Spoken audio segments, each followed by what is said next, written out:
E se eu lhes dissesse que uma das práticas mais sagradas e reverenciadas em nossas igrejas, um pilar que muitos acreditam sustentar, a própria obra de Deus, é, na verdade, uma corrente. E se essa corrente, embora pareça ser de ouro, estivesse impedindo você de experimentar a verdadeira gloriosa e abundante liberdade que Jesus Cristo comprou para nós na cruz. Sei que essas palavras soam duras, talvez até ofensivas para alguns. Elas podem abalar as fundações do que você aprendeu desde criança. Mas eu lhes pergunto com todo o amor e urgência, em meu coração, estamos aqui para defender tradições ou para buscar a verdade que liberta? Meus amigos, eu me apresento diante de vocês hoje não como um inimigo da igreja, nem como alguém que deseja semear a discórdia. Pelo contrário, meu coração queima por ver o povo de Deus caminhar na plenitude da graça livre de todo fardo que não foi colocado por Cristo. Eu não venho com uma nova doutrina ou uma revelação pessoal. Venho com algo muito mais poderoso, a palavra de Deus em uma mão e um coração quebrantado na outra. Um coração que chora ao ver tantos crentes, sinceros homens e mulheres que amam a Deus profundamente vivendo sob um sistema de medo, culpa e obrigação que o nosso Pai Celestial nunca planejou. Por tempo demais, a igreja carregou um peso desnecessário. Por tempo demais, sussurramos nos corredores sobre a pressão financeira, sobre o medo de sermos amaldiçoados se não conseguirmos cumprir uma porcentagem.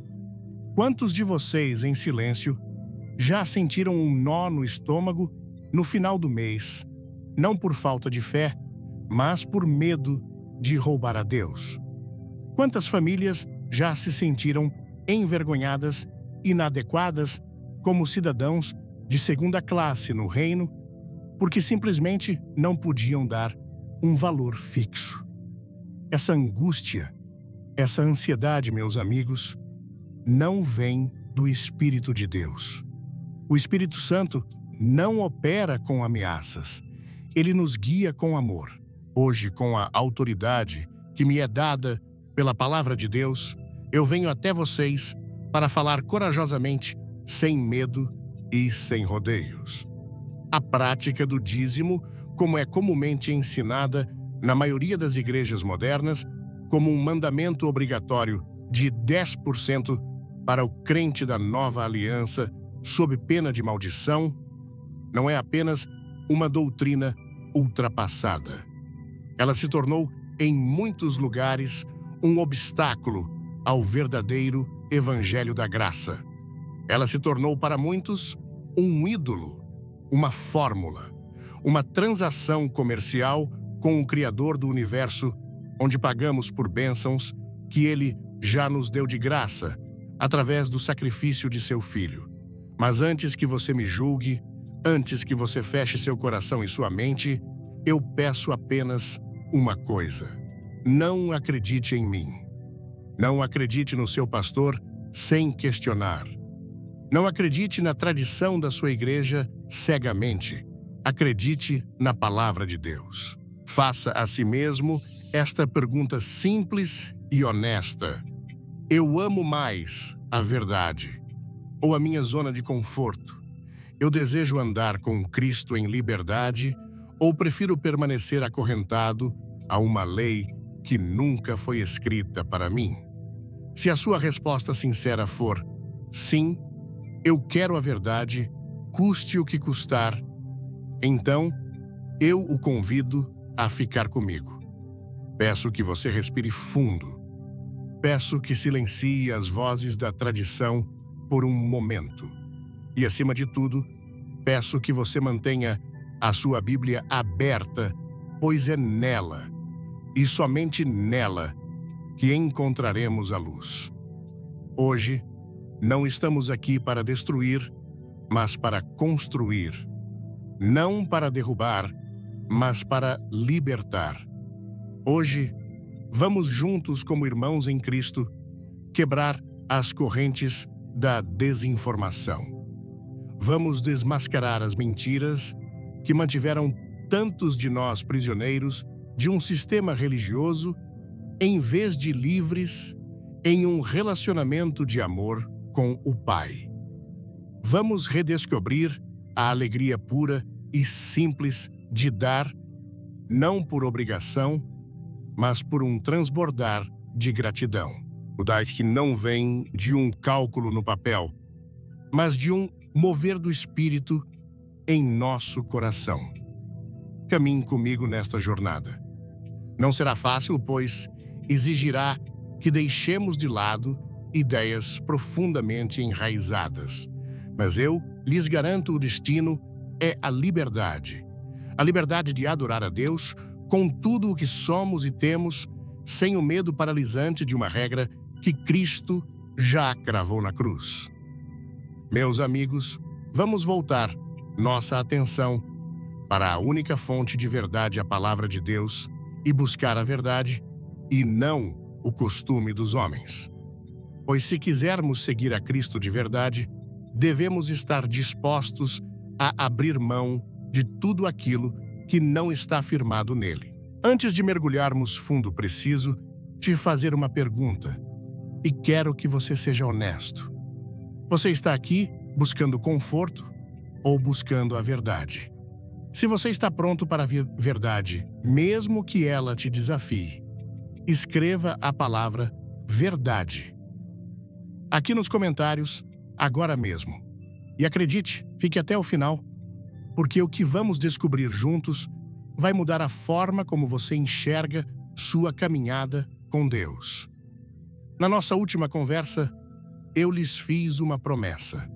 A promessa de que juntos abriríamos a palavra de Deus e permitiríamos que ela falasse mais alto do que qualquer tradição, mais alto do que qualquer costume, mais alto até mesmo do que a voz de pregadores bem-intencionados.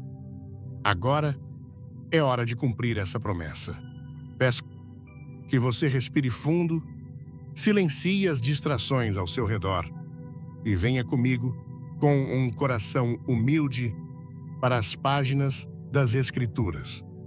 Vamos ser honestos, vamos ser corajosos e vamos ser fiéis ao que está escrito. Para entendermos a verdade sobre o dízimo, não podemos começar onde queremos. Não podemos pegar um versículo isolado de um livro e construir uma doutrina inteira sobre ele. Isso seria desonesto. Precisamos começar onde Deus começou. Precisamos voltar para o momento em que o dízimo foi formalmente instituído, não como uma sugestão, mas como uma lei, um estatuto para o povo de Deus. E para isso, precisamos viajar para o deserto, para os pés do Monte Sinai, para o coração da antiga aliança. O dízimo, como um sistema ordenado por Deus, nunca foi uma instrução vaga ou um princípio flutuante. Foi uma diretriz clara, específica e detalhada, dada a uma nação específica, a nação de Israel. Era uma parte integral da lei mosaica, o pacto que Deus fez com o seu povo escolhido após tirá-lo da escravidão no Egito. Não era para os egípcios, não era para os babilônios e, como veremos, não era para a Igreja de Jesus Cristo. Era uma regulamentação estabelecida para um grupo específico, em um momento específico da história e por um motivo muito específico. Vamos entender o porquê. Imagine a cena. Depois de séculos de escravidão, o povo de Israel está prestes a entrar na Terra Prometida.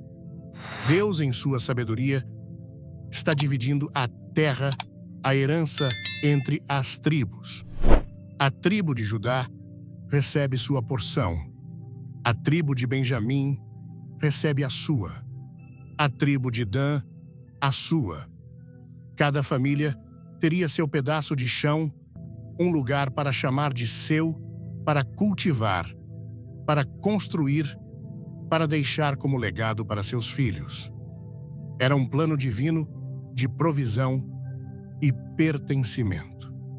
Mas havia uma tribo que foi intencionalmente deixada de fora dessa divisão de terras.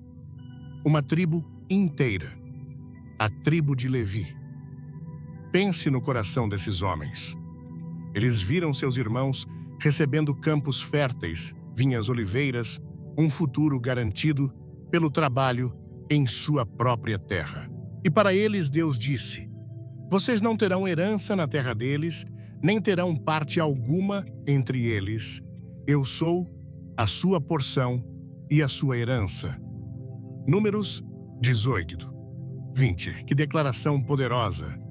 Mas em termos práticos, como eles sobreviveriam, como alimentariam suas famílias, os levitas foram separados por Deus para um propósito sagrado, servir no tabernáculo e mais tarde no templo. Eles eram os ministros, os sacerdotes, os guardiões dos rituais sagrados. Eles cuidavam da casa de Deus em tempo integral. Eles não podiam arar os campos e, ao mesmo tempo, servir no altar. E é exatamente aqui, neste contexto de necessidade e provisão, que o dízimo nasce como lei.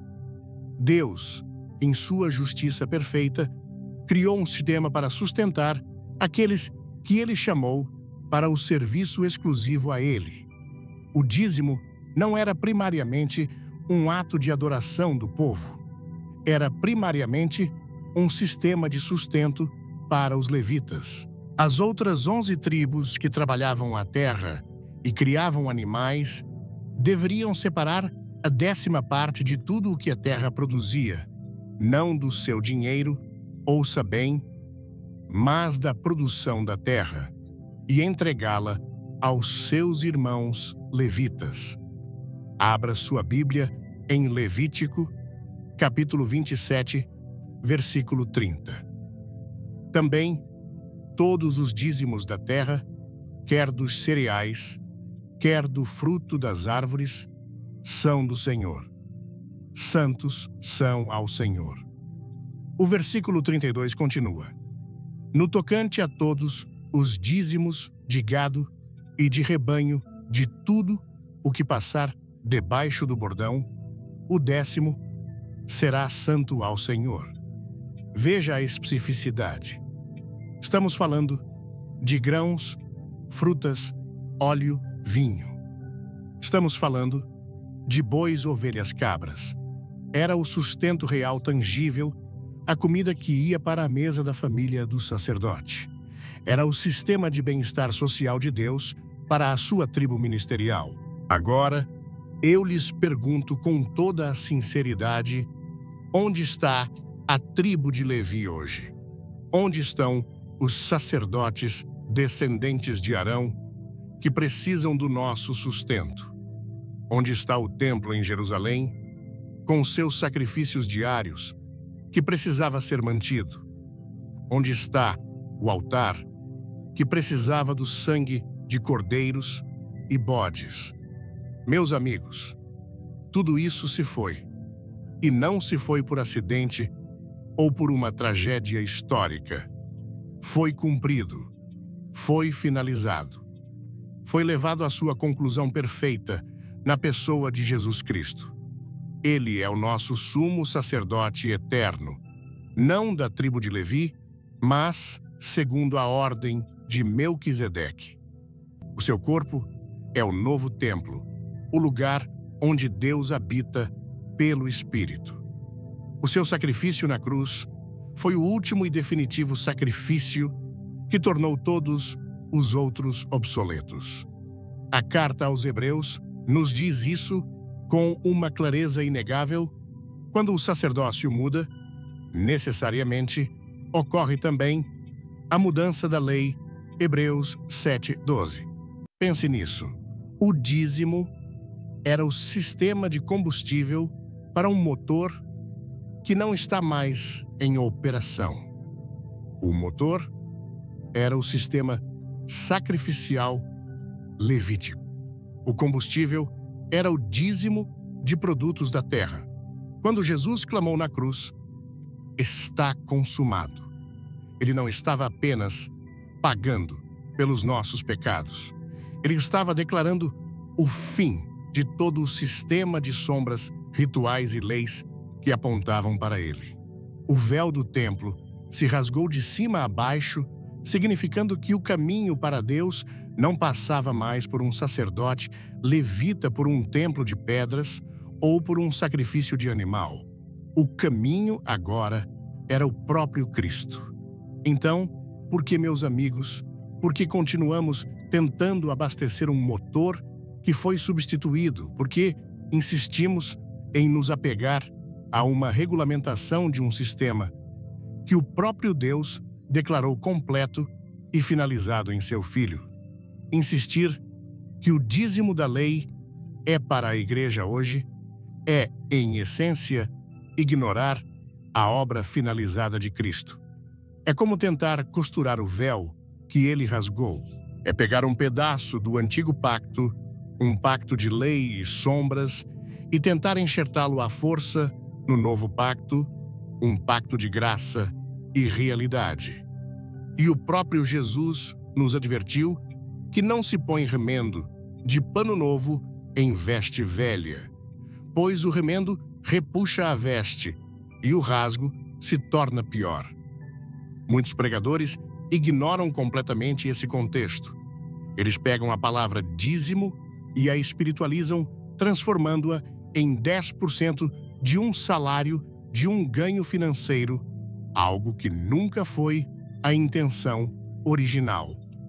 O dízimo bíblico era intrinsecamente ligado à terra de Israel. Um pescador não dizimava peixes. Um carpinteiro não dizimava móveis. Um comerciante não dizimava moedas. Era sobre o produto da terra prometida. Tentar aplicar isso a um salário de um trabalhador de fábrica, a uma comissão de um vendedor ou ao lucro de uma empresa hoje é tirar a lei completamente do seu contexto e criar um novo fardo, uma nova lei que nem mesmo os israelitas tinham. Veja a armadilha sutil em que caímos. Pegamos uma lei que era sobre comida para alimentar uma tribo específica de ministros de um templo que não existe mais e a transformamos em uma exigência financeira universal para todos os crentes como uma condição para receber a bênção de Deus. Isso não é liberdade. Isso não é graça. Isso é legalismo. É colocar o povo de Deus de volta sob um jugo que Cristo veio para quebrar. Eu sei que isso é difícil de ouvir. Eu sei que abala estruturas. Mas olhe para a palavra de Deus. A evidência é esmagadora. O dízimo era parte de um pacote completo. Era inseparável do sacerdócio levítico, do templo, das leis sacrificiais e da teocracia de Israel. Se vamos trazer o dízimo para a nova aliança, para sermos consistentes, teríamos também que trazer de volta o sacerdócio levítico. Teríamos que parar de comer certos alimentos, teríamos que restabelecer os sacrifícios de animais. Ninguém defende isso, pois sabemos que Cristo cumpriu tudo. Então, por que fazemos uma exceção para o dízimo? Seria porque ele envolve dinheiro? Seria porque se tornou uma ferramenta conveniente para financiar estruturas eclesiásticas, mesmo que seja à custa da liberdade do povo de Deus? Essas são perguntas difíceis, eu sei. Mas são perguntas que precisamos ter a coragem de fazer. Precisamos parar de simplesmente aceitar o que nos é dito e começar a agir como os crentes de Bereia, que examinavam as Escrituras todos os dias para ver se as coisas eram de fato assim. A verdade não teme o escrutínio. A verdade não se esconde da investigação honesta. E a verdade que encontramos quando olhamos para a antiga aliança é clara. O dízimo como lei pertence àquele sistema. Um sistema glorioso para o seu tempo que apontava para Cristo, mas que foi totalmente cumprido e superado pela realidade gloriosa da sua vinda. Nós não vivemos mais na sombra. Vivemos na luz do Filho. E na luz dele, descobrimos uma forma de dar muito mais radical, muito mais alegre e muito mais livre. Mas isso, meus amigos, é um assunto para o nosso próximo encontro. Por agora, medite nisto: o sistema para o qual o dízimo foi criado não existe mais. Cristo o cumpriu. E onde o Espírito do Senhor está, aí há liberdade. Antes de continuarmos quebrando essas correntes, eu quero te pedir uma coisa. Se você está sentindo que algo está fazendo sentido no seu coração, se você está pronto para ser livre, escreva liberdade aqui nos comentários. É mais que uma palavra, é uma declaração de que você não aceita mais viver debaixo de um peso que Cristo não colocou sobre você. Sei exatamente o que muitos de vocês devem estar pensando agora. Enquanto falávamos sobre a lei, sobre o sacerdócio levítico e sobre o templo, uma pergunta insistente talvez tenha surgido em sua mente, uma pergunta plantada por anos de ensinamentos. Mas, e Abraão e o nosso pai na fé? Abraão, ele não deu o dízimo a Melquisedeque, centenas de anos antes da lei de Moisés ser entregue no Sinai.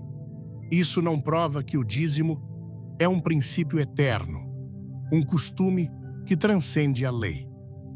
Essa é, meus amigos, uma pergunta justa e crucial. E eu a recebo com o coração aberto, porque por muito tempo essa foi a minha pergunta também.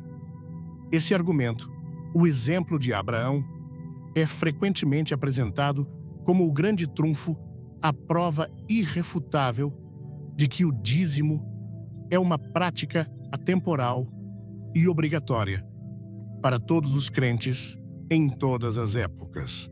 E se isso for verdade, devemos nos curvar a essa verdade. Mas, se não for então, precisamos ter a coragem de examinar o que a palavra de Deus realmente diz, em vez do que a tradição diz que ela diz. Então, vamos fazer isso juntos.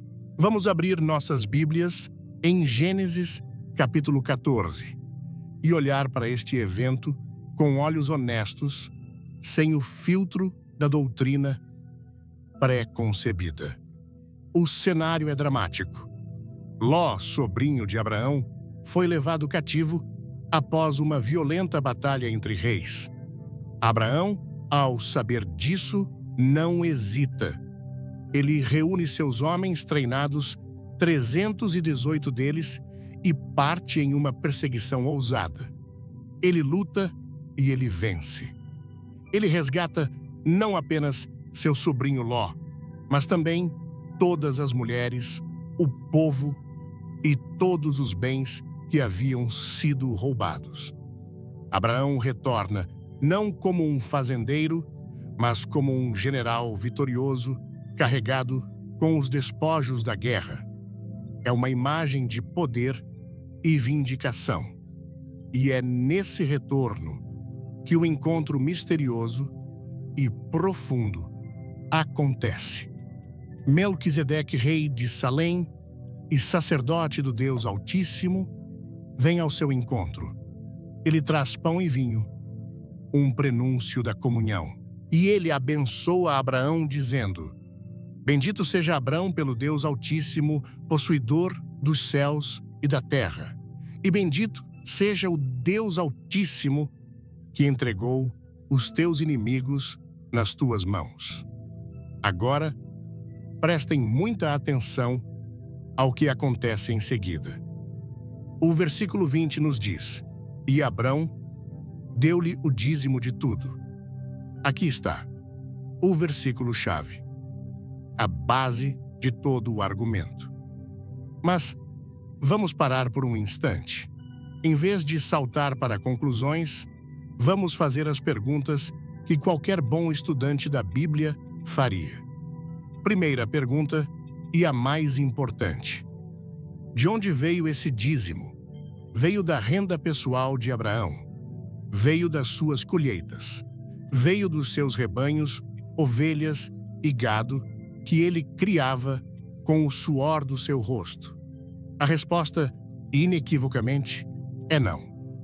O contexto deixa absolutamente claro que Abraão deu a 10ª parte dos despojos de guerra, do saque, daquilo que ele tomou dos reis inimigos. A carta aos Hebreus, ao recontar essa história, confirma isso perfeitamente, dizendo que ele deu o dízimo dos despojos, Hebreus 7:4. Isso é fundamental, meus amigos. Existe uma diferença abismal entre dar uma porção única de um ganho de guerra e instituir uma prática contínua de dar 10% de toda a sua renda pessoal. O que Abraão fez não tem nenhuma semelhança com a forma como o dízimo é ensinado hoje. Segunda pergunta: houve algum mandamento de Deus? Em algum lugar nesse capítulo, ou em qualquer capítulo anterior, nós lemos as palavras: assim diz o Senhor a Abraão, dá-me o dízimo. Não, em lugar nenhum.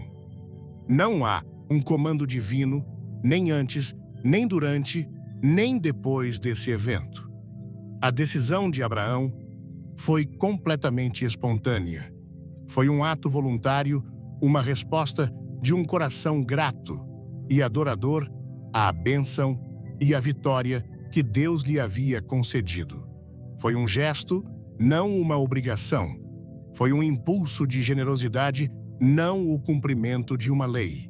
Tentar transformar esse ato único e voluntário em uma lei universal e obrigatória é forçar o texto a dizer algo que ele simplesmente não diz. Terceira pergunta. Isso se tornou uma prática regular na vida de Abraão. Depois desse dia, encontramos algum registro de Abraão dando o dízimo de seus rebanhos todos os anos, ou de suas colheitas? Absolutamente não. O silêncio da Escritura é ensurdecedor. Este evento é registrado como um momento único em sua longa caminhada com Deus.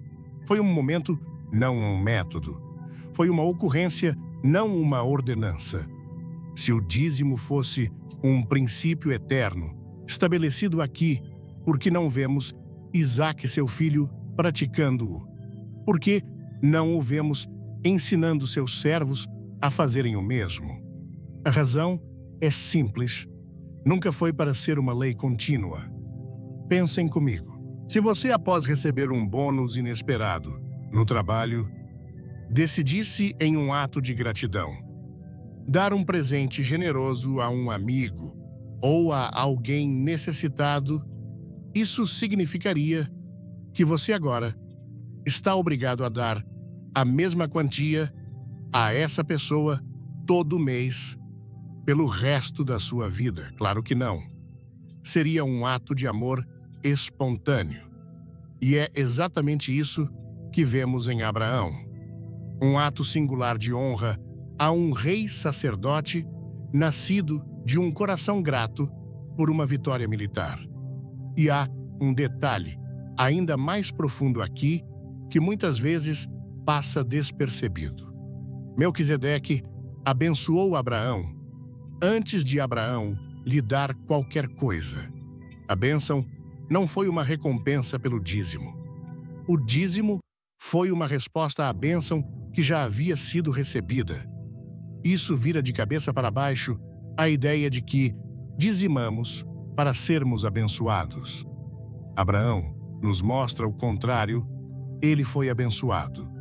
E por isso, respondeu com generosidade. Então, quando alguém disser que o dízimo é um princípio eterno, porque Abraão o praticou, você pode, com amor e com a Bíblia na mão, mostrar que o que Abraão fez foi um ato único voluntário a partir de despojos de guerra sem nenhum mandamento de Deus e que nunca se tornou uma prática regular em sua vida.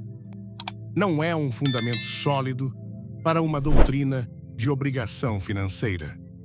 Mas e Jacó? Alguns podem perguntar. Jacó também não prometeu o dízimo em Betel. Sim, ele prometeu. E este, meus amigos, é um exemplo ainda mais frágil para sustentar a prática do dízimo obrigatório. Vamos olhar para a história em Gênesis, capítulo 28. Quem é Jacó neste momento de sua vida? Ele não é o patriarca maduro e reverenciado. Ele é um jovem fugitivo. Ele enganou seu irmão Esaú, roubou-lhe a bênção e agora está correndo para salvar sua vida. Ele está sozinho, assustado, dormindo no chão, com uma pedra como travesseiro.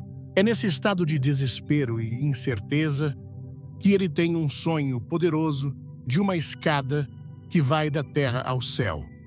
Ao acordar, ele está maravilhado e apavorado. E então, ele faz um voto. Ouçam atentamente as palavras do seu voto no versículo 20. Se Deus for comigo e me guardar nesta viagem que faço, e me der pão para comer e vestes para vestir, e eu, em paz, tornar à casa de meu pai, então o Senhor será o meu Deus, e esta pedra que tenho posto por coluna será a casa de Deus, e de tudo quanto me deres, certamente te darei o dízimo. Vocês conseguem ver o que está acontecendo aqui? Isso não é um ato de adoração pura e incondicional. Isso é uma barganha, é um voto condicional. Jacó está essencialmente dizendo: Deus, se o Senhor fizer a sua parte, me proteger, me alimentar, me vestir e me trazer de volta em segurança, então eu farei a minha parte e lhe darei o dízimo. Meus amigos, com todo o respeito pelo nosso patriarca Jacó, isso é um modelo para a nossa doação. Na nova aliança, a nossa relação com Deus é baseada em se, então. Nós damos a Deus para que Ele nos abençoe, ou damos porque Ele já nos abençoou de forma imensurável em Cristo Jesus. O Evangelho da Graça nos ensina que Deus nos amou primeiro. Ele nos abençoou com todas as bênçãos espirituais nas regiões celestiais em Cristo. Efésios 1:3, não porque demos algo a Ele, mas enquanto ainda éramos pecadores. A nossa doação não é uma tentativa de fazer Deus cumprir um contrato. É uma resposta de um coração transbordante de gratidão por uma graça que já recebemos e que não merecíamos. Usar o voto condicional de um Jacó jovem e assustado como base para o dar cristão é reverter todo o Evangelho. É colocar a carroça na frente dos bois. É transformar a graça em uma transação comercial. Jacó estava operando a partir de um lugar de medo e incerteza, tentando garantir a proteção divina. Nós, como filhos de Deus, operamos a partir de um lugar de segurança e filiação, sabendo que já somos aceitos, amados e abençoados, não por causa do que fazemos, mas por causa de quem somos em Cristo. Portanto, quando olhamos para esses dois pilares, Abraão e Jacó, que são usados para sustentar o dízimo antes da lei, vemos que eles não são pilares de forma alguma. São areia movediça. Um é um ato voluntário e único de despojos de guerra. O outro é um voto condicional feito por um homem em desespero. Nenhum dos dois estabelece um mandamento, uma ordenança ou um princípio eterno de dar 10% da renda pessoal para Deus. Na verdade, a ausência de qualquer menção a uma prática de dízimo contínua por 430 anos, desde Abraão até Moisés, fala muito mais alto do que esses dois incidentes isolados. Se fosse tão crucial, tão fundamental para a caminhada com Deus, por que esse silêncio profundo na narrativa dos patriarcas? A razão, meus amigos, é porque Deus tinha um plano diferente para a doação na nova aliança. Um plano que não se baseia em porcentagens, mas na pessoa do Espírito Santo.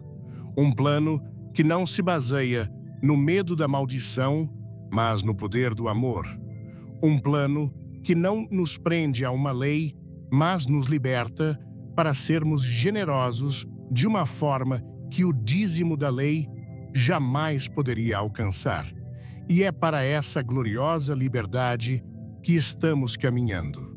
Vamos deixar para trás os exemplos mal interpretados do passado e avançar para a clareza ofuscante do que o Novo Testamento tem a nos dizer. E o que ele diz, ou melhor, o que ele não diz, irá surpreender você. Estamos indo cada vez mais fundo, e eu sei que isso pode ser desafiador. Mas se você está sentindo que seus olhos estão se abrindo para algo novo, se a verdade está começando a ressoar no seu espírito, faça algo simples por mim. Clique no botão de compartilhar e envie esta mensagem para apenas uma pessoa que você ama e que precisa ouvir sobre essa liberdade. Vamos espalhar a verdade juntos. Até agora, em nossa jornada, nós caminhamos pelas terras antigas da história bíblica. Nós estivemos no deserto com Moisés e o povo de Israel e vimos claramente que o dízimo como lei era um sistema de sustento para a tribo sacerdotal de Levi, um sistema intrinsecamente ligado a um templo de pedras e a um pacto que encontrou seu cumprimento perfeito e final em Jesus Cristo. Depois nós nos sentamos com nossos patriarcas. Vimos o ato único e voluntário de Abraão, uma resposta de gratidão vinda dos despojos da guerra.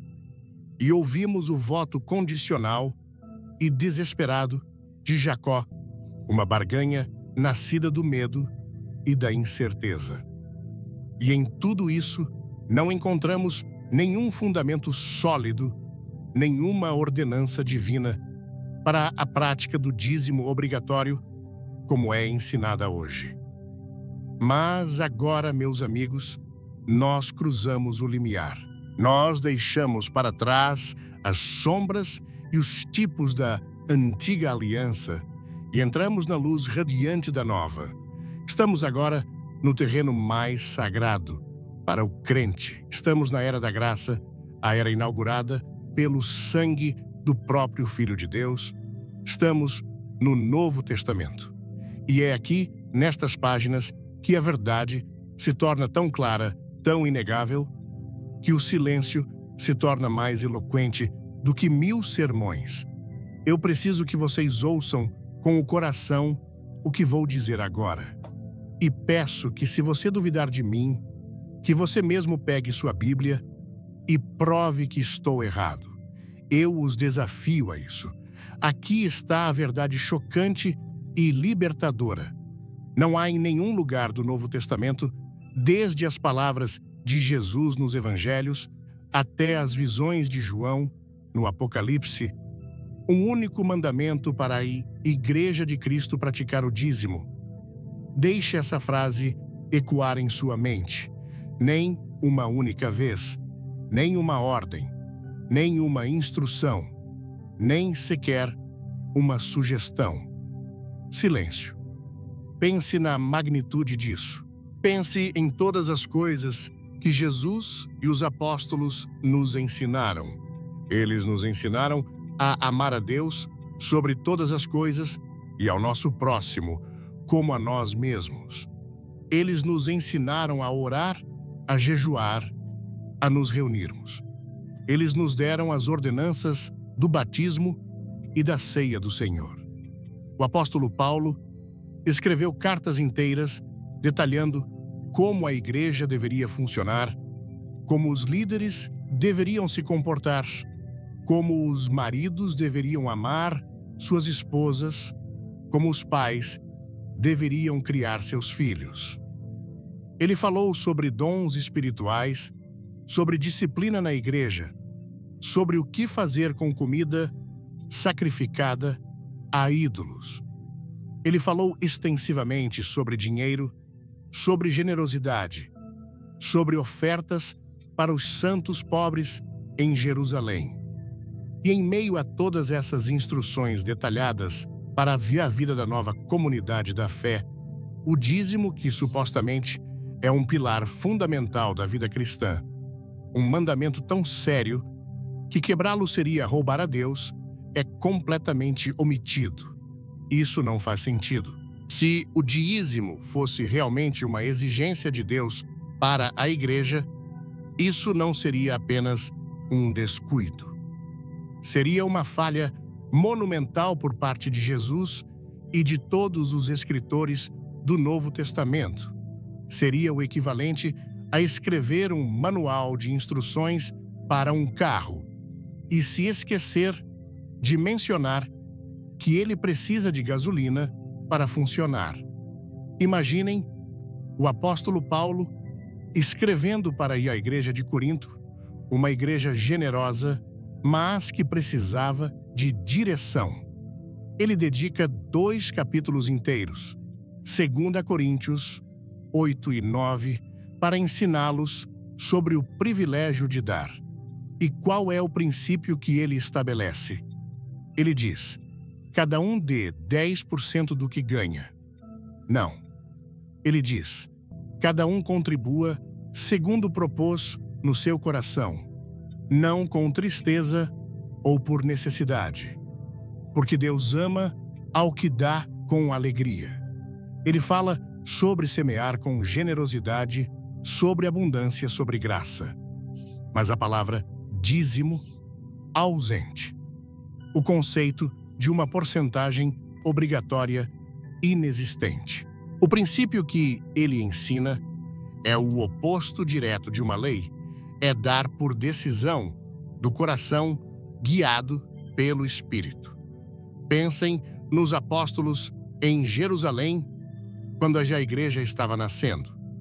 Milhares de pessoas estavam se convertendo. Havia uma necessidade enorme de cuidar das viúvas, dos órfãos, dos pobres. Qual foi a solução que o Espírito Santo lhes deu? Eles instituíram um sistema de dízimo. Não. A Bíblia diz, em Atos 4, que não havia entre eles necessitado algum, porque todos os que possuíam herdades ou casas, vendendo-as, traziam o preço do que fora vendido e o depositavam aos pés dos apóstolos. Isso não é 10%, isso é 100%. Isso é uma generosidade radical, extravagante, nascida de um coração transformado, onde o amor pela comunidade superava o amor pelas posses. Eles não estavam cumprindo uma lei, estavam vivendo o Evangelho.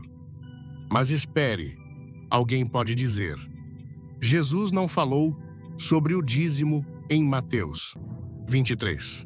Sim, ele falou.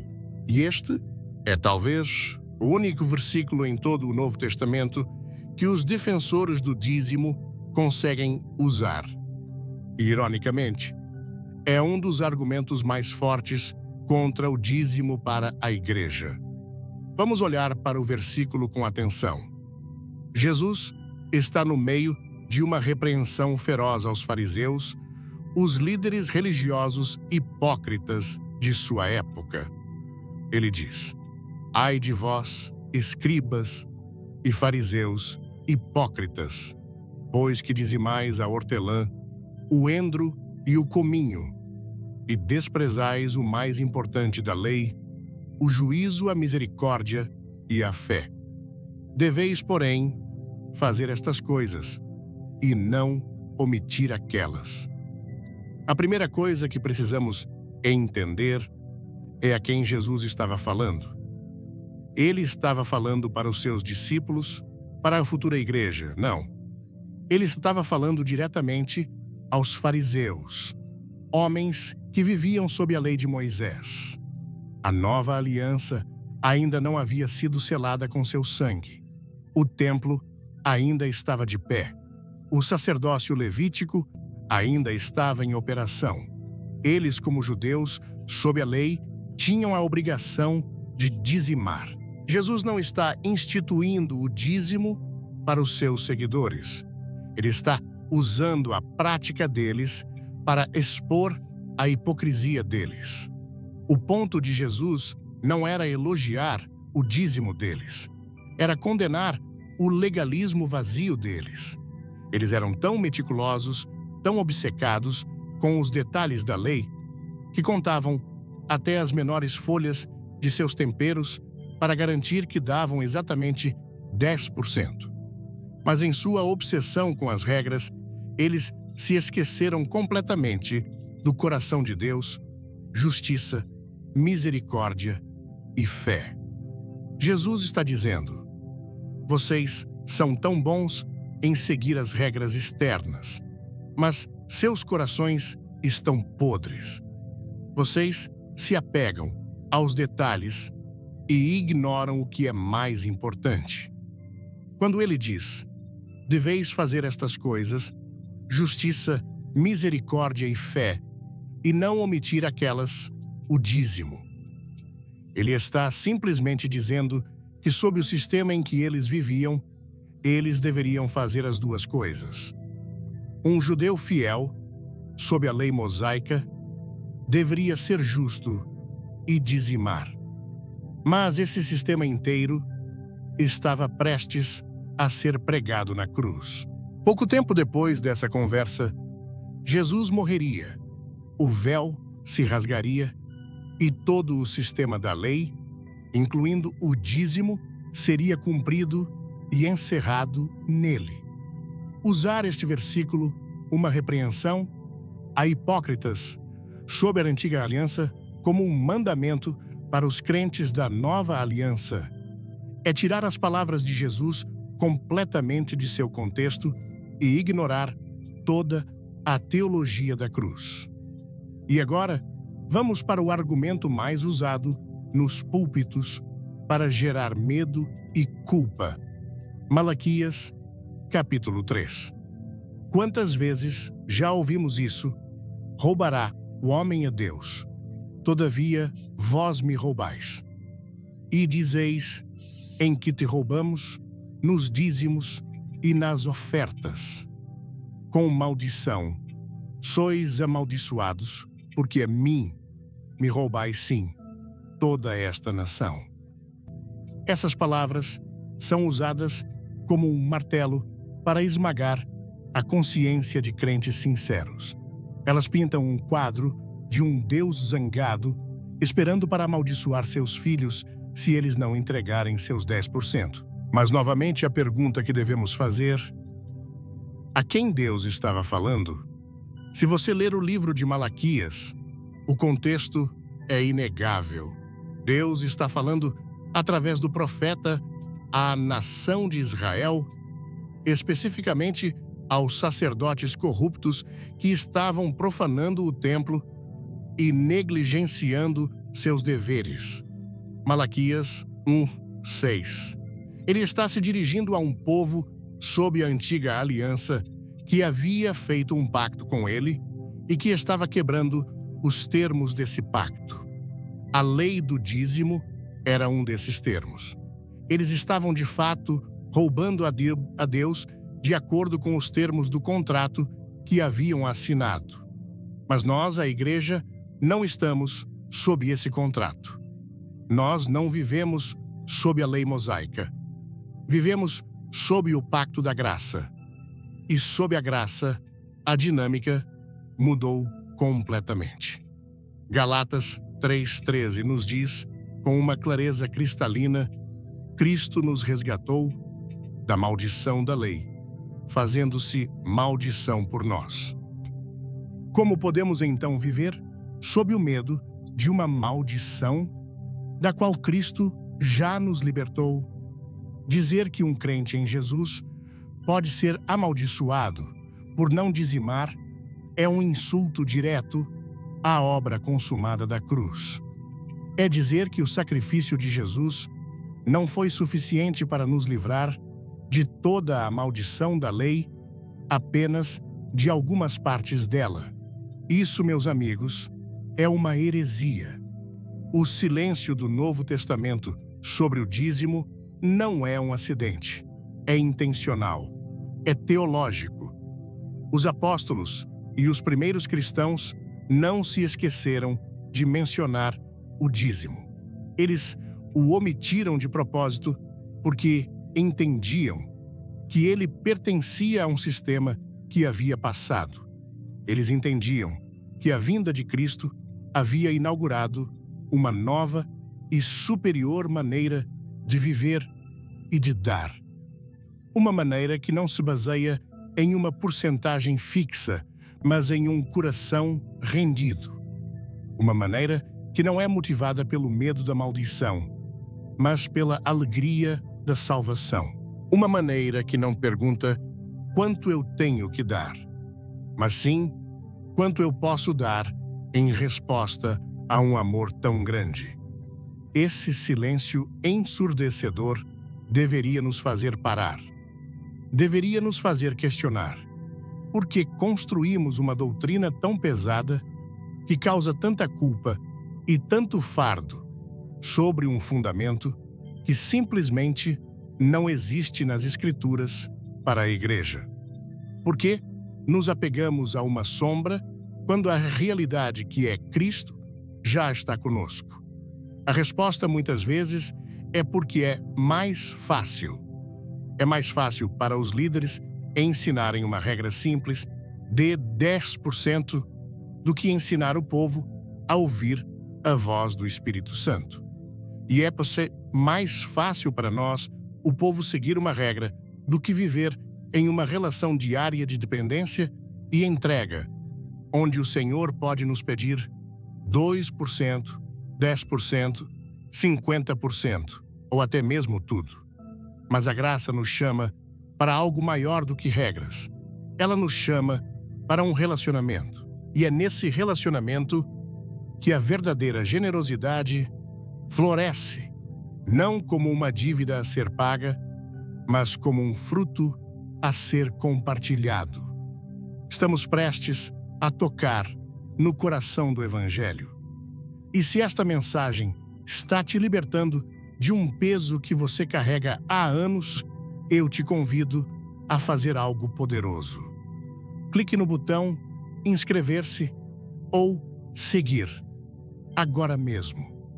Não para me ajudar, mas para se comprometer com esta jornada de descobrir a verdade que liberta. Diga sim para a liberdade. Nós acabamos de atravessar o silêncio ensurdecedor do Novo Testamento. Vimos que, apesar de toda a sua riqueza de instruções para a vida cristã, não há um único comando para a igreja dizimar. E vimos que os versículos frequentemente usados para nos pressionar, seja a repreensão de Jesus aos fariseus ou a advertência de Deus em Malaquias, foram tirados de seu contexto original, que era a antiga aliança, e aplicados indevidamente a nós que vivemos sob a graça. E agora, meus amigos, eu preciso que vocês se aproximem. Preciso que ouçam não apenas com seus ouvidos, mas com o seu espírito. Porque agora vamos deixar de lado a teologia e a história por um momento e vamos falar sobre o coração. Vamos falar sobre o que essa doutrina do dízimo obrigatório faz com a alma de um crente. Eu quero que você seja honesto consigo mesmo. Pense na última vez que você preparou sua oferta, seu dízimo. Qual foi o sentimento predominante no seu coração? Foi uma alegria borbulhante, uma gratidão que mal cabia no peito pela oportunidade de participar da obra de Deus, ou foi algo diferente? Foi um sentimento de dever, preciso fazer isso. Talvez um leve peso de obrigação, ou pior ainda, foi um medo sutil, uma ansiedade incômoda, de que se você não desse exatamente aqueles 10%, algo poderia dar errado na sua vida financeira na próxima semana. De que Deus poderia fechar as janelas do céu. Se você já sentiu essa pressão, esse medo, essa obrigação, eu quero que você saiba de duas coisas. Primeiro, você não está sozinho. Milhões de crentes sinceros sentem exatamente a mesma coisa todos os domingos. E segundo e mais importante, esse sentimento não vem de Deus.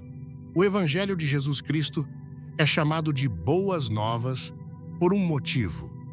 É uma mensagem de libertação, não de escravidão. É uma mensagem de aceitação, não de condenação. É uma mensagem que nos tira do sistema de faça isso para ser abençoado e nos coloca no sistema de você já é abençoado, portanto, viva isso. E é aqui que a doutrina do dízimo obrigatório se torna não apenas um erro teológico, mas um perigo espiritual. Porque ela ataca a própria raiz da nossa fé. E ela faz isso de uma maneira muito sutil. Ela nos diz, sim, a salvação é pela graça, mas as bênçãos você precisa pagar. A proteção financeira, a porta de emprego aberta, a saúde da sua família. Tudo isso depende do seu pagamento fiel dos 10%. Meus amigos, isso é uma mentira devastadora. É uma distorção cruel do caráter do nosso Pai Celestial.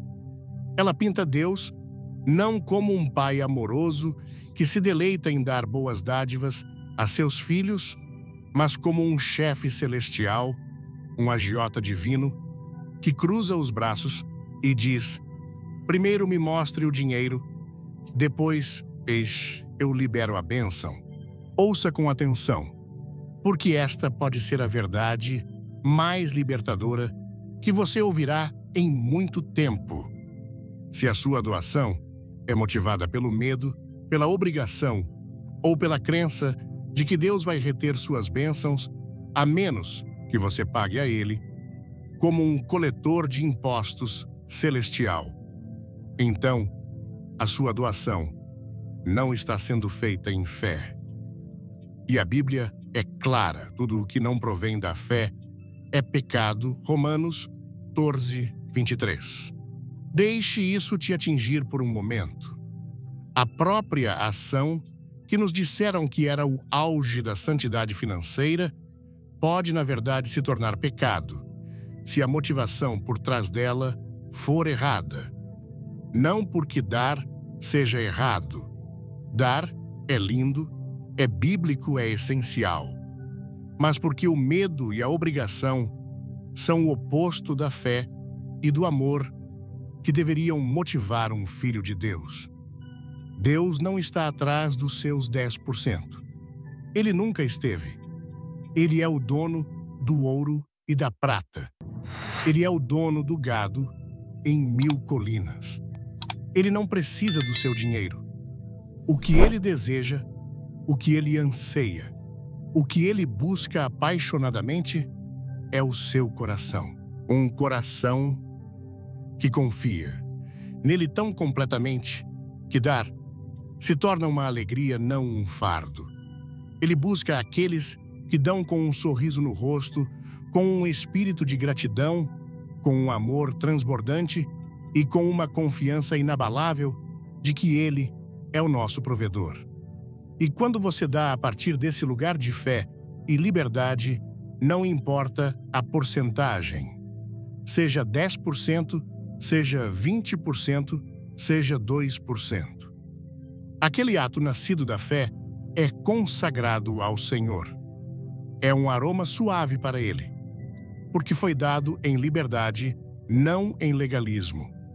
Foi dado por amor, não por medo. A doutrina da maldição de Malaquias, quando aplicada à igreja, é uma das maiores injustiças que podemos cometer contra a obra de Cristo. Como já vimos, aquela maldição era para um povo, sob a lei, um povo que estava violando seu pacto. Mas a notícia mais gloriosa do Evangelho é que Jesus se tornou a maldição por nós. Gálatas 3,13 não é uma sugestão poética, é um fato teológico. Cristo nos resgatou da maldição da lei, fazendo-se maldição por nós. Pense no que isso significa. Jesus na cruz absorveu em seu próprio corpo toda a ira, toda a condenação, toda a maldição que a lei exigia por cada uma de nossas falhas. Ele pagou a conta por completo, para que nós que estamos nele pudéssemos viver livres de toda e qualquer condenação. Então, como ousa alguém subir em um púlpito hoje e colocar de volta sobre o povo de Deus uma maldição da qual Jesus já nos libertou com o preço do seu próprio sangue? Isso é mais do que um erro de interpretação. É um ataque ao coração do Evangelho. É diminuir o sacrifício de Cristo. É dizer às pessoas que a cruz não foi suficiente, que elas precisam adicionar sua obediência financeira para se livrarem completamente da maldição. Não, 1000 vezes, não. Se você está em Cristo, você não está sob nenhuma maldição. Você está debaixo de uma cascata inesgotável de graça. Essa mentalidade de dar para não ser amaldiçoado nos transforma em filhos que têm medo do Pai. Imagine uma criança que só obedece ao pai por medo de apanhar. Há obediência, sim, mas há relacionamento, há amor. A confiança, não. Agora, imagine uma criança que obedece ao pai porque o ama, porque confia nele, porque sabe que o pai o ama incondicionalmente. A obediência dessa criança é completamente diferente. Ela brota da alegria e da segurança, não do medo e da insegurança. Qual tipo de filho você acha que Deus quer que sejamos? O legalismo do dízimo nos rouba a alegria de dar. Ele transforma o que deveria ser um privilégio em uma obrigação. Ele transforma o que deveria ser um ato de adoração espontânea em um pagamento de uma conta mensal. É por isso que tantas pessoas, ao invés de se alegrarem com a oportunidade de contribuir, sentem um peso, um alívio quando a dívida é paga. Deus nunca quis isso para nós. Ele quer que a nossa generosidade seja uma celebração da sua bondade em nossas vidas. Então, eu lhe pergunto novamente, com todo o amor, você está vivendo sob a antiga aliança ou já entrou na liberdade que Cristo comprou para você? Você continuará se apegando a uma lei que já foi cumprida? Ou você abraçará a verdade que traz genuína liberdade. A decisão é sua. Mas eu declaro a você hoje, com base na autoridade da palavra de Deus, aquele a quem o Filho liberta é verdadeiramente livre, livre do pecado, livre da condenação e livre do medo. O Evangelho não é sobre o que nós damos para obter o favor de Deus, é sobre como respondemos ao favor que já recebemos gratuitamente em Cristo. A cruz não foi o início de um novo sistema de pagamento, foi o fim da dívida para sempre. Nós não damos para sermos aceitos, damos porque já fomos aceitos na pessoa do amado. Nós não damos para sermos abençoados, damos porque já fomos abençoados com toda sorte de bênçãos espirituais. A nossa doação não muda o nosso status diante de Deus, mas ela revela o quanto entendemos o status que já temos nele. Livre-se do medo hoje. Recuse-se a viver sob a sombra de uma maldição que não lhe pertence. Olhe para a cruz e veja o recibo, pago integralmente. Sua dívida foi cancelada. Agora você é livre para amar, livre para servir e livre para dar. Não porque precisa, mas porque quer. Não por causa do que Deus fará por você, mas por causa de tudo o que Ele já fez. E essa, meus amigos, é a diferença entre a religião e um relacionamento. É a diferença entre a escravidão e a filiação. É a diferença entre a lei e a gloriosa, maravilhosa e libertadora graça de Deus. Agora que quebramos as correntes do medo, vamos construir algo novo sobre o fundamento da graça.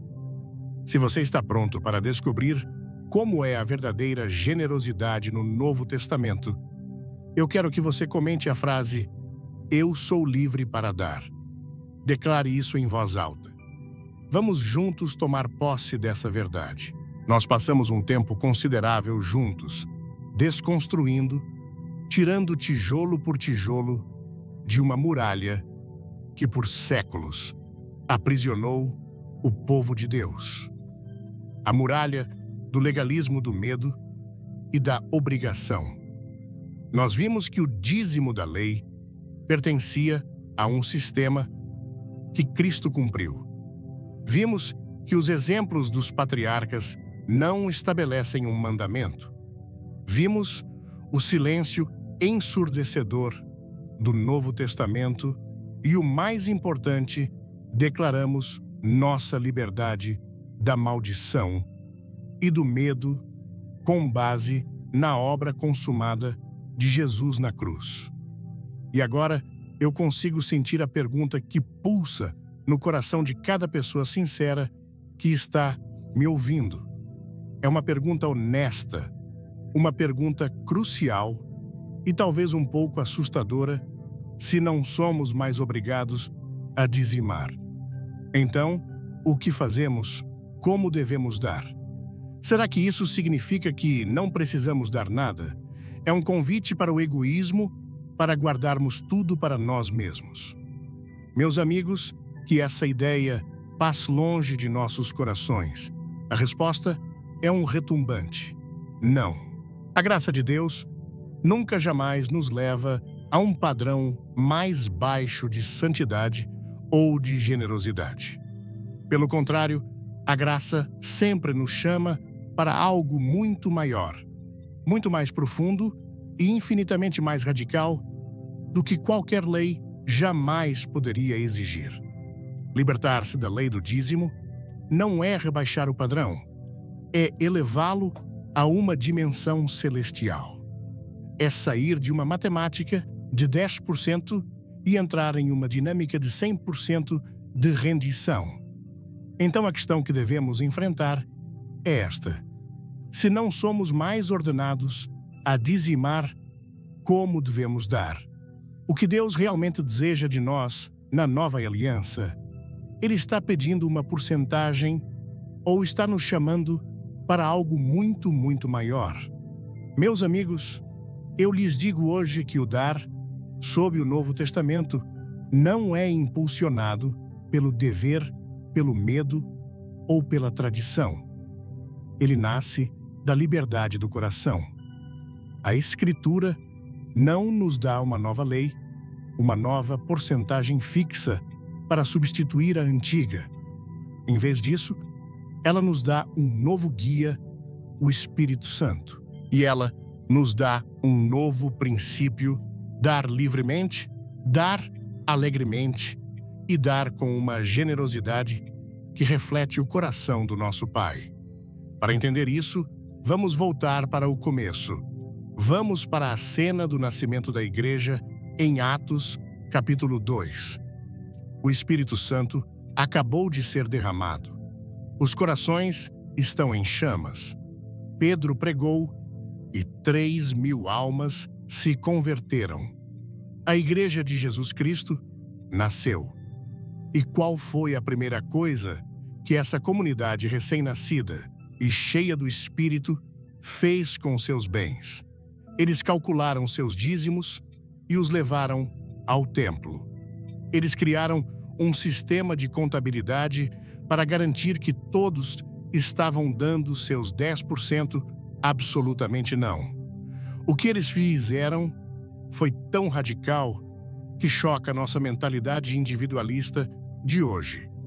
Ouçam o que a palavra de Deus diz: e perseveravam na doutrina dos apóstolos e na comunhão, e no partir do pão e nas orações. E todos os que criam estavam juntos e tinham tudo em comum. E vendiam suas propriedades e bens e repartiam com todos, segundo cada um havia de mister. Atos 2, 42, 44, 45.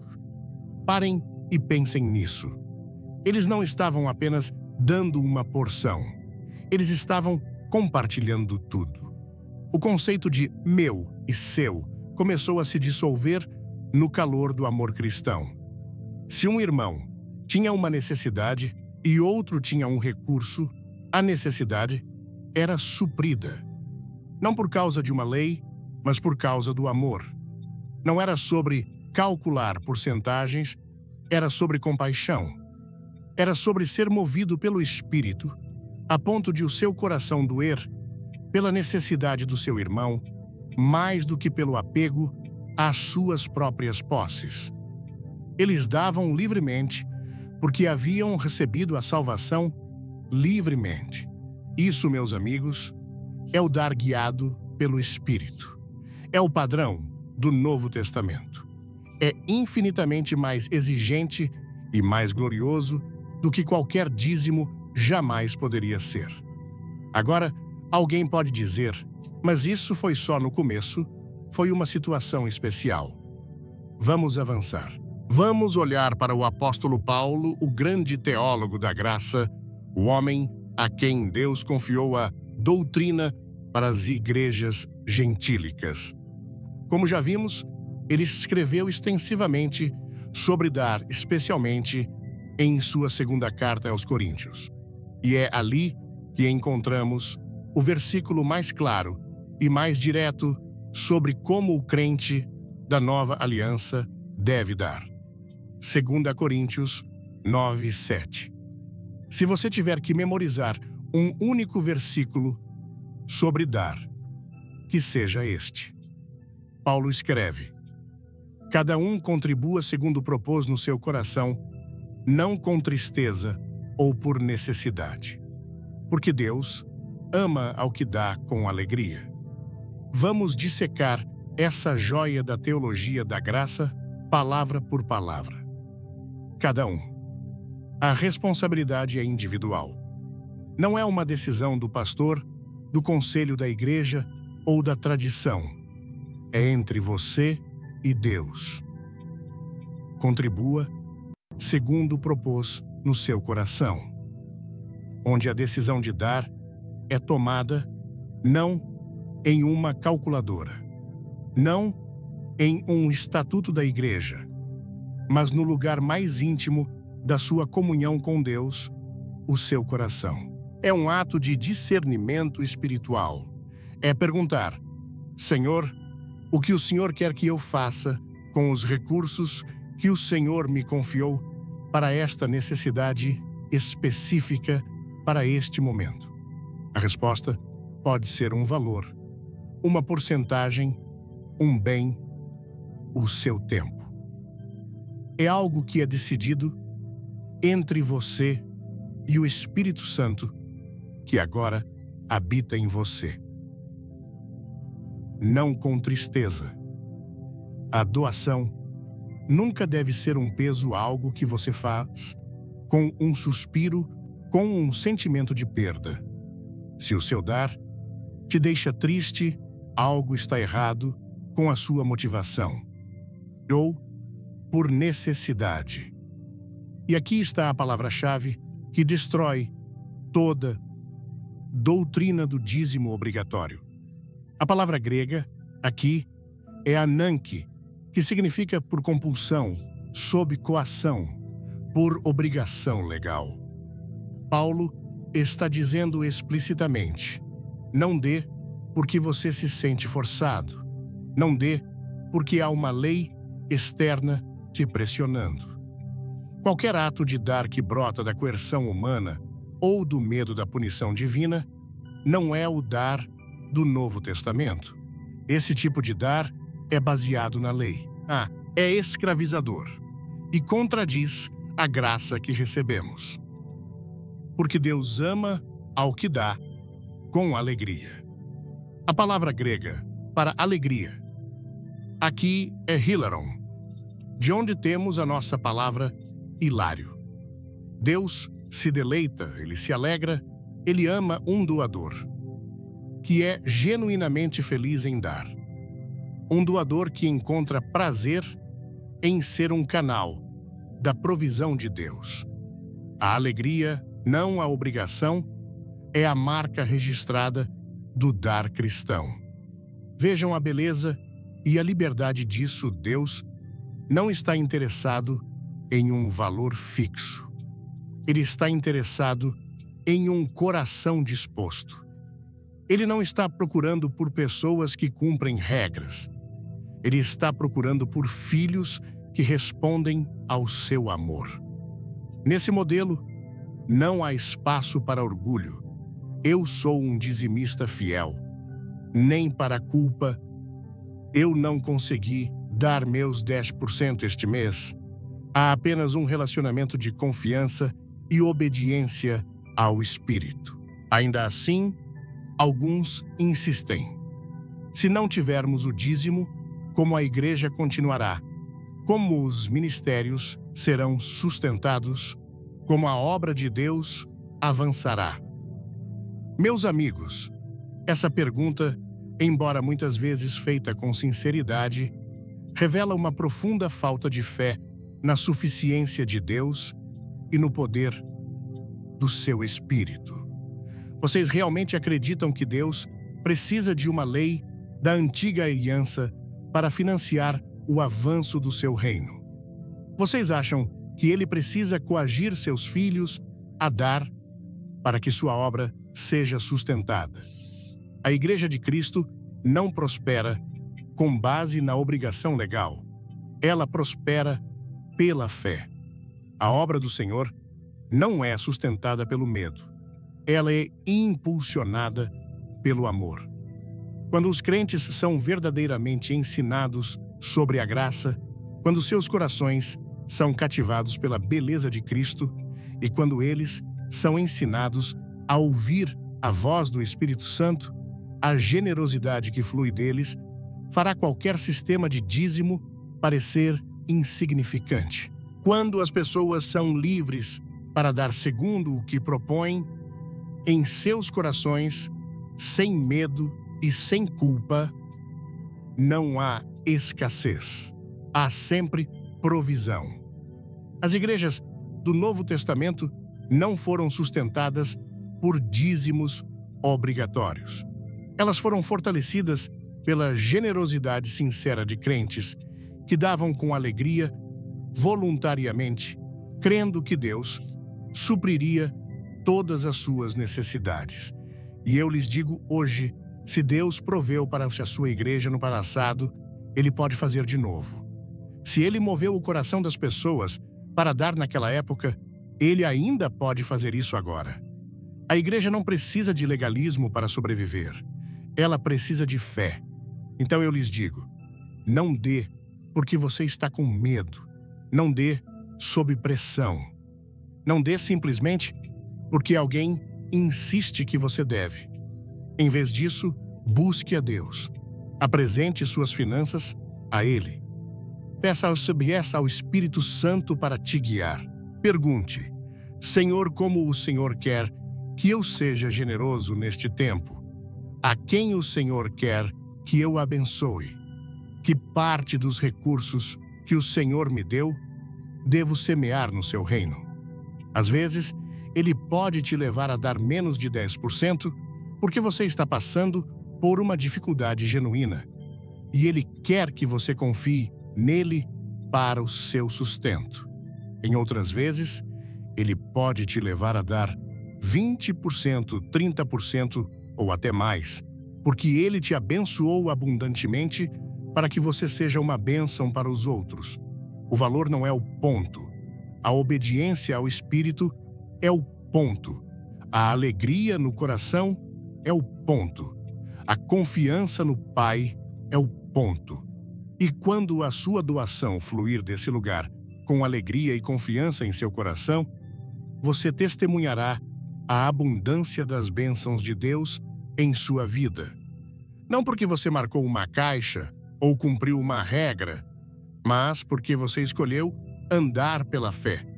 E a fé, meus amigos, é o que move o coração de Deus. Essa é a maneira mais excelente. É o caminho da graça. É o caminho da liberdade. Nós já estamos quase no final desta jornada transformadora. Se o que você ouviu até aqui tirou um peso das suas costas e te deu esperança, eu te peço para fazer algo muito especial. Deixe um amém nos comentários. Não um amém religioso, mas um amém de concordância. Um amém que declara: eu recebo esta verdade em meu coração. Nós acabamos de descobrir a beleza e a liberdade do dar na nova aliança. Um dar que não brota de uma regra, mas de um relacionamento. Um dar que não é medido por uma porcentagem, mas pela prontidão do coração. Um dar que é guiado, momento a momento, pelo Espírito Santo. E ao chegarmos a este lugar de liberdade, precisamos agora, com coragem e clareza, confrontar e demolir uma das mentiras mais prejudiciais que se infiltraram na igreja moderna, uma mentira que muitas vezes anda de mãos dadas com a doutrina do dízimo obrigatório. É a ideia de que as bênçãos de Deus devem ser compradas. A ideia de que o favor de Deus pode ser negociado. Meus caros amigos, vamos abrir nossos olhos para a verdade e sacudir as correntes que a tradição religiosa colocou sobre nós. Por tempo demais, a mensagem sutil, e às vezes não tão sutil, tem sido esta: faça a sua parte, pague o seu dízimo, e então Deus fará a parte dele e te abençoará. Se você não der uma porção fixa, Deus reterá o seu favor. Mas eu lhes digo agora, com toda a convicção da minha alma, isso é falso. Isso não é o Evangelho de Jesus Cristo. As bênçãos de Deus não estão à venda. Sua graça não pode ser conquistada. Seu amor não é comprado com moedas ou notas. E, no entanto, quantas pessoas ainda se sentam nos bancos das igrejas a cada semana, acreditando que, a menos que entreguem seus 10%, Deus lhes dará as costas. Quantos estão sobrecarregados com a culpa, pensando que, se não pagarem seu dízimo, estão fechando as janelas dos céus sobre suas próprias vidas. Isso, meus amigos, não é o Deus que servimos. O Deus e Pai de nosso Senhor Jesus Cristo não é um comerciante que barganha bênçãos. Ele não é um agente fiscal celestial que cobra taxas antes de mostrar seu favor. Ele é um Pai compassivo, um Pai generoso, um Pai que, como Jesus nos ensinou, faz raiar o seu sol sobre maus e bons e derrama chuva sobre justos e injustos. Mateus 5:45. Pense na profundidade disso. Se Deus concede sua bondade comum, o sol e a chuva, a todos, independentemente de suas ofertas, por que acreditaríamos que Ele retém suas bênçãos mais profundas com base em uma porcentagem? Essa não é a natureza do nosso Pai Celestial. Essa não é a mensagem da graça. Muitos pastores sobem em seus púlpitos e proclamam que se você não dizimar, está bloqueando o fluxo das bênçãos de Deus em sua vida. Eles frequentemente citam, como já vimos, Malaquias 3:10, instando as pessoas a trazerem seus dízimos à casa do tesouro, para que as janelas dos céus se abram. Mas eu lhes pergunto novamente, a quem Malaquias estava se dirigindo? Ele estava falando à igreja. Ele estava falando com crentes sob a nova aliança, não. Ele estava falando à nação de Israel, um povo ainda sob a lei mosaica, um povo obrigado a trazer dízimos para sustentar o sacerdócio levítico. Aquele sistema pactual já passou. Aquele templo não existe mais. Ainda assim, alguns usam indevidamente este versículo para pressionar e manipular, sugerindo que, a menos que você dizime as mãos de Deus, estão amarradas, Ele não pode agir em seu favor. Mas, amigos, as mãos de Deus não são restringidas por dinheiro. Suas bênçãos não são destravadas por uma porcentagem financeira. O ato que verdadeiramente abriu as janelas dos céus de uma vez por todas não foi 1/10 da sua renda. Foi o sacrifício de Jesus Cristo na cruz. Quando ele morreu, o véu se rasgou e o acesso ao Pai e a todas as suas bênçãos foi escancarado para todo aquele que crê. Se as bênçãos fossem garantidas através do dízimo, então me expliquem por que tantos dizimistas fiéis ainda enfrentam dificuldades enormes.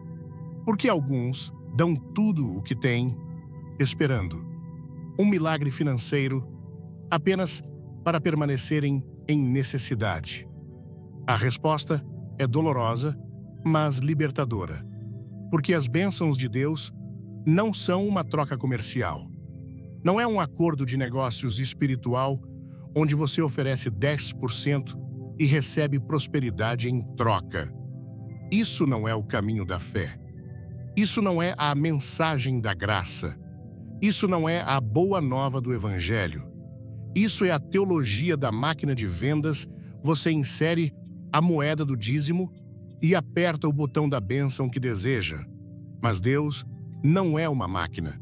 Ele é uma pessoa. Ele é nosso Pai. Olhem para os apóstolos. Considerem Paulo, Pedro e João. Esses homens viveram na plenitude da provisão de Deus. No entanto, nem uma única vez eles ordenaram aos crentes que dizimassem. Nem uma vez eles declararam: dê 1/10 e Deus o recompensará. Não, a mensagem deles era simples e poderosa. Eles chamavam os crentes a viverem pela fé, a confiarem na bondade de Deus e a saberem que toda bênção espiritual já é nossa em Cristo.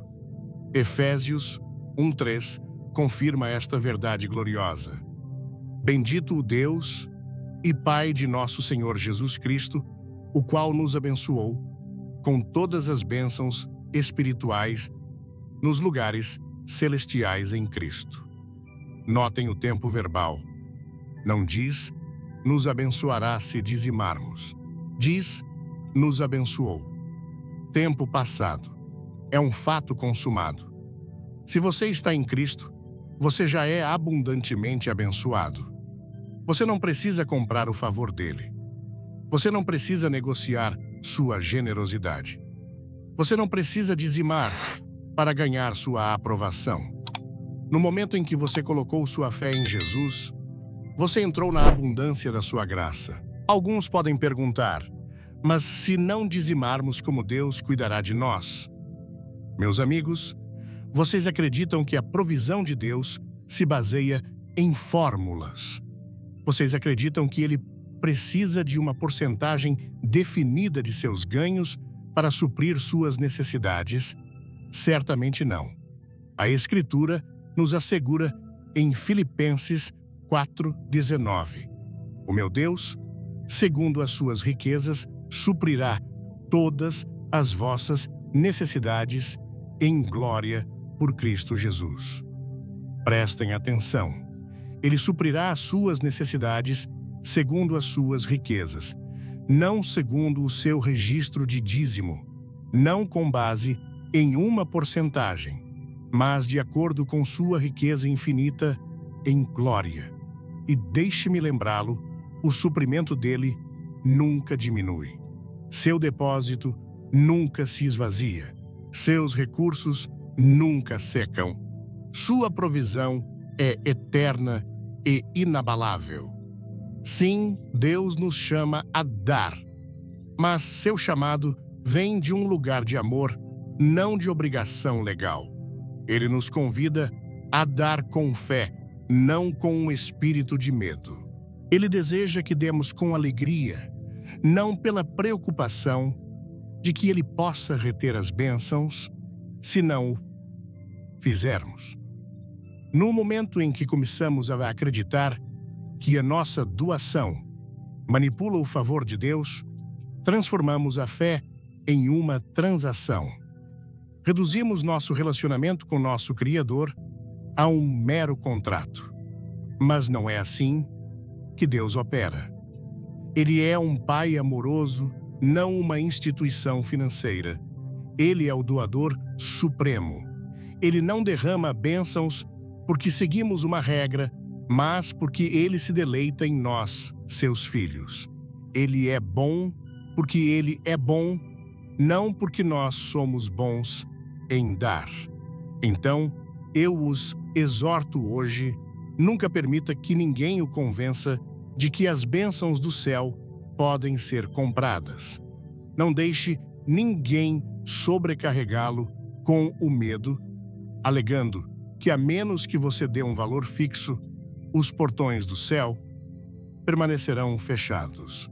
Meus amigos, esses portões já foram escancarados pela obra consumada de Jesus Cristo. Cada bênção espiritual já está disponível para você nele. Não ande com medo, não dê por compulsão. Abrace a liberdade da graça, sabendo que seu Pai no céu é bom, é confiável e é cheio de amor. Ele abençoa por causa da sua natureza, não por causa da sua doação. A nossa generosidade não torce o braço de Deus para nos abençoar. Ela é a resposta de um coração que já reconhece o quão abençoado é. E essa mudança de perspectiva muda tudo.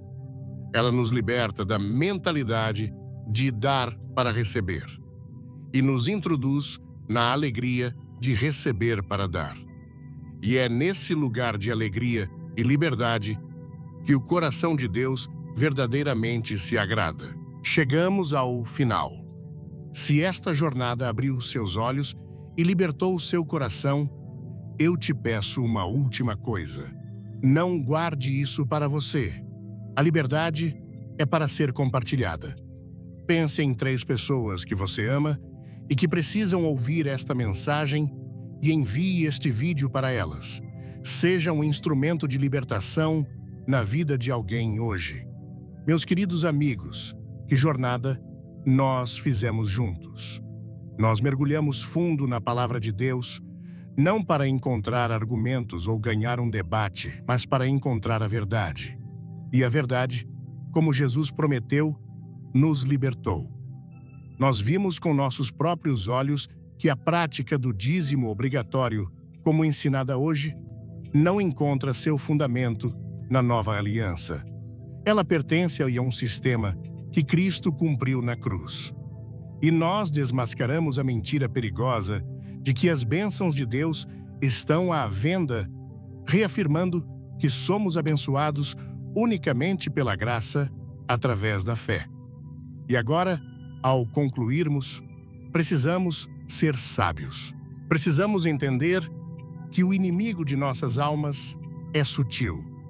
A sua estratégia mais antiga não é nos levar a pecar abertamente, mas corromper o que é puro. Ele pega o que Deus oferece livremente e nos convence de que precisamos conquistar. Ele torce a graça em legalismo, a generosidade em dever. E hoje, uma das maiores falsidades que se infiltraram na igreja é precisamente esta, a ideia de que o dízimo é um mandato divino para os crentes da nova aliança, uma lei sagrada, e que reter um dízimo é uma violação da vontade de Deus. Mas ouçam-me claramente pela última vez, isso não é verdade. Não é o que Jesus ensinou. Não é o que os apóstolos ensinaram. Não é o caminho da graça. Quando Jesus andou entre nós, qual foi uma de suas críticas mais ferozes? Foi contra as autoridades religiosas que sobrecarregavam as pessoas com exigências impossíveis, com regras e rituais que eles mesmos não conseguiam suportar. Eles transformaram a lei de Deus, que era boa, em um sistema de caixas a serem marcadas, números a serem cumpridos, deveres a serem executados. Mas ao fazerem isso, eles perderam completamente o coração de Deus. E, tristemente, o mesmo erro está sendo repetido hoje. Existem pastores e líderes de igreja que alguns por ignorância e outros, infelizmente, por intenções menos puras, usam o conceito de dízimo não para inspirar a generosidade, mas para manter o controle. Eles o usam para manipular emoções, para invocar o medo, para pressionar crentes sinceros. Eles afirmam que aqueles que não dizimam estão em rebelião. Eles advertem que o não dizimista está debaixo de maldição. Eles pregam que Deus retém as bênçãos de quem não consegue dar 10%. Mas eu lhes digo de novo com toda a força do meu ser, isso não é o Evangelho. Isso não é a mensagem de Jesus. Isso é um fardo pesado e um jugo que não vem dele, pois ele mesmo disse: "O meu jugo é suave e o meu fardo é leve." Então, deixe-me perguntar-lhe se o dízimo realmente fosse um mandamento para a igreja, porque ele nunca é explicitamente exigido em nenhum lugar do Novo Testamento, se o dízimo fosse necessário para a justiça, porque Jesus nunca instruiu seus discípulos a dizimar. Se dar 10% fosse o segredo da prosperidade, porque não há menção disso nos ensinamentos de Paulo, Pedro ou João, meus amigos. A razão é simples, e nós já a vimos. O dízimo pertencia à antiga aliança e nós agora vivemos sob a nova. E nesta nova aliança não somos ordenados a dar por obrigação, mas somos inspirados a dar através do amor. Não estamos mais presos a uma porcentagem fixa, mas somos guiados pela orientação do Espírito Santo. Alguns podem ainda argumentar, mas o que há de errado em dar 10% não é um bom princípio de disciplina. E a resposta é: Não há nada de errado em dar 10%, 15% ou 50%. A generosidade é sempre boa. A questão nunca foi a porcentagem. A questão sempre foi a motivação. O perigo não está no ato de dar 10%, mas na crença de que esse ato o torna mais justo, mais abençoado ou mais aceitável aos olhos de Deus. A armadilha é transformar uma disciplina pessoal em uma lei divina, um ato de liberdade em uma fonte de orgulho para uns e de culpa para outros. Deus está buscando corações que dão voluntariamente. Como diz em 2 Coríntios 9:7, cada um deve dar o que decidiu em seu coração, dar não com relutância nem por obrigação, pois Deus ama quem dá com alegria. Se você está sendo informado de que deve dizimar-se não, então você está sendo submetido à compulsão. Se você está dando por medo de que Deus não o abençoe se não o fizer, então você está dando por medo, não por fé. Mas Deus responde à fé, não ao medo. Ele deseja que sua oferta flua da confiança do amor e do desejo de fazer parte de sua obra, não porque você se sente encurralado.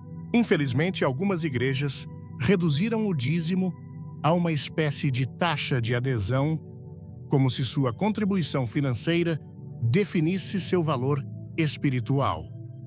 Mas deixe-me deixar bem claro, Deus não mede sua devoção por uma porcentagem. Sua justiça não é encontrada em um número.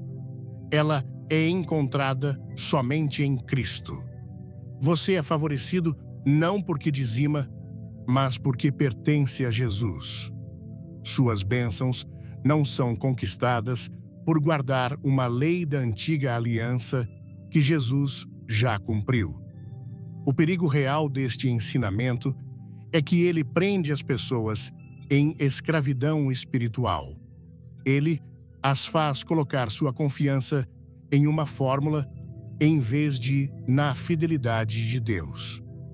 Ele ensina que você é amaldiçoado se não der um décimo, em vez de lembrá-lo de que Jesus se tornou a maldição por você na cruz. Ele substitui o verdadeiro evangelho da graça por um evangelho de desempenho e medo. Mas aqui está a verdade final. Jesus fez tudo. A obra está consumada. Não há mais nada a conquistar, nada a comprar, nada a completar. Nós não damos para obter bênçãos. Damos porque já somos abençoados. Não damos para quebrar uma maldição. Damos porque Cristo já nos libertou de toda maldição. Não damos para ganhar a aprovação de Deus. Damos porque através de Jesus já estamos em seu favor. Então, eu o exorto hoje, abra seu coração e seus olhos. Não se deixe enganar. Não permita que ninguém coloque sobre você um fardo que Cristo já levantou.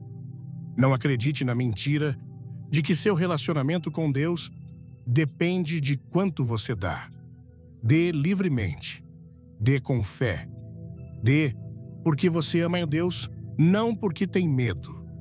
Dê porque o Espírito Santo o guia e não porque as pessoas o pressionam. Quando chegar a hora de ofertar, não entre em pânico. Não se sinta culpado. Em vez disso, faça disso um momento de adoração. Pergunte em seu coração: Espírito Santo, o que o Senhor quer que eu faça hoje? Como posso ser um canal do seu amor e da sua provisão? Talvez Ele o guie a dar o que você costumava dar como dízimo. Talvez mais, talvez menos. O valor não importa. O que importa é o diálogo, a obediência, a alegria. Acima de tudo, caminhe corajosamente na liberdade de Cristo, descansando na verdade de que você já é aceito, já é abençoado e já é amado. Não por causa de suas ações, mas por causa de quem Jesus é. Que a sua generosidade seja, a partir de agora, um reflexo da sua liberdade e não uma tentativa de comprá-la, pois aquele a quem o Filho liberta é e sempre será verdadeiramente livre. Amém.